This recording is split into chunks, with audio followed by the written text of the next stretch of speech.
Welcome to our channel. If you haven't subscribed yet, subscribe and activate the notification bell so you don't miss any of our spooky stories. I grew up hearing stories about the old disused railway line that cut through the northern part of the city. When I was a child, I remember the adults murmuring whenever we passed near the rusty tracks about the ghost train that appeared every night. They said it would emerge silently, without any warning, cutting through the darkness like a metal serpent, illuminating the abandoned tracks with its pale, spectral lights. No one knew where it came from or where it was going. But one thing was certain: those who boarded never returned. The train seemed to appear out of nowhere, materializing in the darkness, and vanished as mysteriously as it had appeared, taking with it any unfortunate soul who dared to board. The locals spoke with a mix of fear and fascination about the strange lights they saw in the distance and the distant sounds of a whistle echoing through the night. The story said that many years ago, a terrible accident occurred on the railway line. A train full of passengers derailed on a sharp curve, resulting in numerous deaths. Since then, the ghost train began to appear, as if it were a manifestation of the restless souls who perished in that disaster. The old people in the village told that, on full moon nights, they could hear the screams of the passengers and the sound of twisted metal, like an echo from the past, reenacting the tragedy. One night, curiosity took over me. I was determined to see the ghost train with my own eyes. I gathered some equally intrigued friends, and we set off towards the tracks. The walk there was filled with tension. Each nocturnal sound seemed amplified, each shadow seemed to move. When we finally arrived, the disused railway line was shrouded in oppressive silence, broken only by the wind whispering through the trees. We waited. Time seemed to drag slowly, and fear began to creep into our hearts. Just when we were about to give up, something changed. A faint light appeared in the distance, flickering in the darkness. The sound of a whistle, faint but unmistakable, echoed through the tracks. The ghost train was approaching, and at that moment, we knew we were about to find out if the stories were true. I have always been fascinated by mysteries and horror stories. My name is Lucas, and since I was young, my friends and I formed a group that loved exploring the unknown. With me were Anna, brave and determined, João, the skeptic of the group, and Marina, who had a sharp intuition for the supernatural. Together, we had investigated abandoned houses and old cemeteries, but nothing compared to what we were about to face. It all started when Anna found an old diary in her grandparents' basement. The diary belonged to a railway worker who worked on the disused line. His last entries were disturbing, describing visions of a ghost train and sounds of desperate voices coming from the tracks. The worker mentioned something about the train of the damned, and warned never to board. Curiosity consumed us. We decided to investigate on our own, but this time with a more elaborate plan. We spent days preparing, gathering recording equipment, powerful flashlights, and even some spiritual protection items, at Marina's insistence. We didn't know what to expect, but we wanted to be ready for anything. On the designated night, we met at João's house. The atmosphere was tense, but excitement was palpable. We reviewed the plan several times. We would arrive at the tracks around 11 p.m., before the time the train was said to appear, position ourselves at strategic points, and record everything we saw. If the train really appeared, João, the most skeptical, would be the first to suggest boarding to prove that it was all just a myth. When we were finally ready, we set off towards the tracks. The walk was silent, each of us lost in our own thoughts and expectations. Upon arrival, the place was deserted and the sense of isolation was overwhelming. We set up our cameras and prepared to wait. Time passed slowly, and the air around us seemed colder with each minute. Then, just before midnight, we heard it. the distant sound of a whistle echoing in the darkness. Our hearts raced. The spectral light appeared in the distance, and as it approached, we could see the shape of the ghost train emerging from the shadows. The train stopped silently before us, its doors open like a malevolent invitation. Joao, maintaining his skeptical demeanor, took the first step inside the train. Come on, let's put an end to this myth once and for all, he said, trying to disguise the nervousness in his voice. One by one, we followed his steps, entering the ghost train, unaware that this decision would change our lives forever. And so began our journey inside the ghost train, a step into the unknown that we would never forget. The moment we stepped inside the ghost train, we were engulfed by an intense chill, as if we had crossed an invisible barrier into another dimension.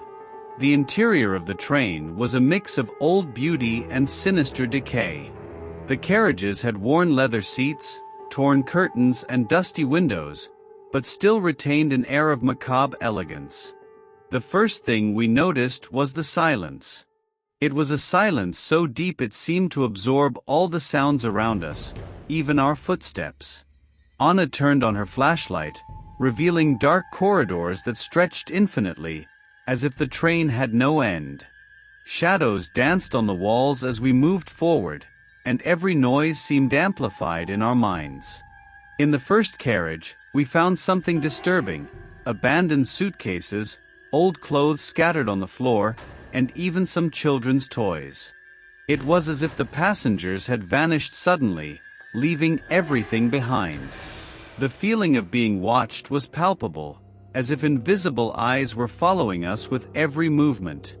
Joao, trying to maintain his skeptical stance, joked that we might be in an abandoned film set, but his voice trembled slightly. Marina, on the other hand, was visibly tense, sensing something that the others could not perceive. There's something here," as she whispered, "a something that doesn't want us here." In the next carriage, we encountered an even stranger scene: elegantly set dining tables, with old plates and cutlery covered in dust. But the most unsettling were the portraits on the walls, showing faces of people who seemed to follow us with their eyes. With each step, the gazes of the portraits chased us, increasing the sense that we were being watched. Suddenly, we heard a noise coming from the next car. It was a metallic sound, like a door opening and closing. We exchanged worried glances, fear etched on our faces. We decided to investigate, although every fiber of my being screamed to get out of there. Slowly, we moved towards the source of the sound. When we reached the next car, we saw a figure in the distance, at the end of the corridor. It looked like a human shadow, motionless, watching us. "Who's there?" I shouted, but the figure did not respond. Instead, it began to move towards us slowly and deliberately. The tension was unbearable, and each step of that figure felt like a blow to our psyche. Anna, always brave, stepped forward, but the figure disappeared as quickly as it had appeared. Did you see that?" She asked, but we were all too shocked to answer. The atmosphere became even more oppressive, and we knew that this was just the beginning of what the ghost train had in store for us. We continued moving forward, increasingly immersed in the mystery and terror of that train. And with each car we passed, it became clear that we were being led to an unknown and possibly tragic destination. Fear was beginning to become palpable as we moved towards the next cars. Each step was an act of courage, and each sound made our hearts race. The atmosphere was dense, almost suffocating, and it felt like the train was alive, pulsing with a dark energy that fed on our fear. In the fourth car, we found a scene that looked like it was straight out of a nightmare. The walls were covered in scratch marks, as if someone had desperately tried to escape. There were dark stains on the floor, which we immediately recognized as dried blood.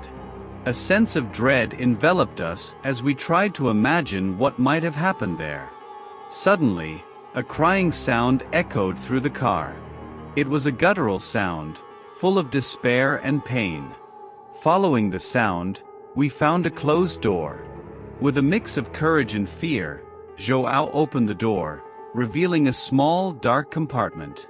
In the corner, a figure in a fetal position was rocking back and forth. When the flashlight's beam hit it, we realized it was not a living person but a mannequin dressed in old clothes, carefully positioned to look real. What kind of sick joke is this?" Anna murmured, her voice trembling. But we all knew it wasn't a joke. Something or someone had placed that mannequin there to scare us, and it was working. As we moved away, we realized the crying was not coming from the mannequin. It continued, echoing through the corridors, leading us to believe there was someone or something else on the train with us. Each new car revealed a new horror: mirrors that reflected distorted images of ourselves, doors that closed on their own, and whispers that seemed to come from the walls. Marina, who was more sensitive to the energy of the place, suddenly stopped. "Do you feel that?" she asked, her voice barely audible. "There's something here, something that is watching us." She pointed to a dark corner where we saw a shadow move quickly. We ran to investigate, but there was nothing there, only more darkness and silence. In the fifth car, we found an old control cabin, covered in dust and cobwebs. The controls were worn, but something strange. The panel was lit up, with lights flashing and gauges moving as if the train were actually in operation. It was impossible, considering we were on a decommissioned railway. Suddenly, the train jolted as if it was starting to move. The lights flickered, and we could hear the distant sound of metal creaking. We need to get out of here," I said, trying to stay calm. But the doors were locked, and no matter how hard we tried, we couldn't open them. We were forced to continue our journey through the cars, increasingly aware that we were trapped in a trap. And as we moved forward, the feeling that we were not alone grew stronger. The ghost train was taking us somewhere, and we began to understand that our fate was sealed. This was the true face of the ghost train, a place where the deepest fears materialized and the hope of escape became ever more tenuous. We crossed the train, fear growing with each step. Each car seemed darker and more oppressive than the last, and the feeling of being watched became unbearable. Finally, we reached a car that seemed different from the others. It was older, decorated with old tapestries and furniture reminiscent of a bygone era. In the center, a large table covered with yellowed papers and melted candles. Marina was the first to notice. These are records, diaries of passengers who disappeared." She picked up one of the papers, her eyes wide as she read aloud. "I was just looking for an adventure, but now I'm trapped here. The train, it traps us, it feeds on us." The words sent shivers down our spines. We picked up more papers, each one telling a similar story of terror and despair. The missing passengers over the years had left their last messages, hoping someone would find them.